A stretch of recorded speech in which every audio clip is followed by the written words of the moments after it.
IT coordinator at Coláiste. I couldn't make it to the cs4all summit this year. I'd like to wish Cornelia and the crew all the best in what I'm sure will be a fantastic day, and I would like to share with you our CS journey. And for me, it all started in 2007 when I joined the staff here at Coláiste. What attracted me to the school was the focus on technology, and in 2007 as a one-to-one laptop school it was quite unusual and gave me a chance from the outset to engage in coding activities, extracurricular, a lot of competitions, Scratch, and we also, the year I joined, signed up for Google Apps, which really opened the door for all students to get on board with the technology. A huge development occurred then in 2009 when the NCT, as it was then, PDST now, and the Department of Communications rolled out the 100 megabits per second broadband project.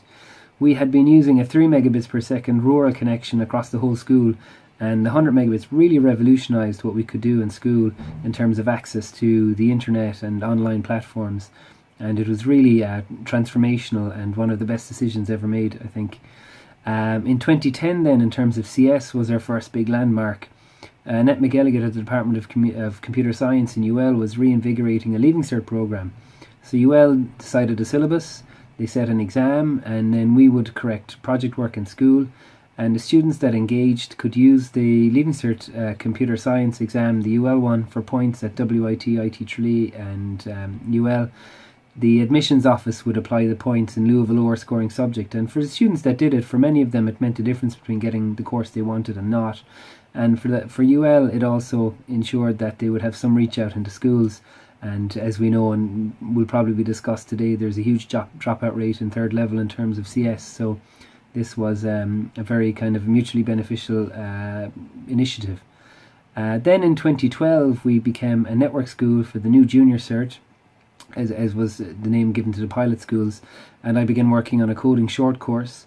Subsequently then I went on the consultation group that were working with Lero in terms of developing the NCCA approved coding short course. So that was exciting, and it was our first chance to put coding on foot in a formal fashion in the curriculum with the coding short course. And then the next big development happened last year when we became a phase 1 school for the Leaving Cert Computer Science. So we've gone from, in 2007, a lot of campaigning and discussing with ministers about computer science and why it should be on the curriculum, to really 2019 where it's got a firm footing and a huge interest and following. And I'd just like to discuss then some of the supports that have helped us along the way and are available to schools. The first one's an obvious one. It's online resources. There are fantastic resources available online. The coding is one subject that you can go as far as you want online.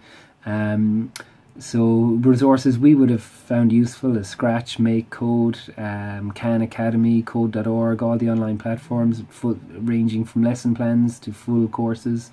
So hugely useful there as well. And then in terms of organisations, the PDST, they are running the CPD for the Leaving Cert Computer Science, and also through Technology and Education. They give a lot of supports to schools with frameworks and advice on everything from wireless installs and hardware.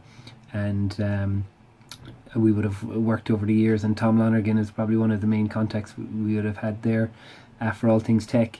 JCT, Junior Cycle for Schools, and just full disclosure, I'm working currently as an associate with JCT on the coding short course, so I would have gone around the country delivering CPD to schools who are engaged in the coding short course. And we had phase 1 of a program called Junior Cycle Coding in Action, and that is now moving to phase 2, and those supports are available to schools who sign up and have curricular provision for the coding short course.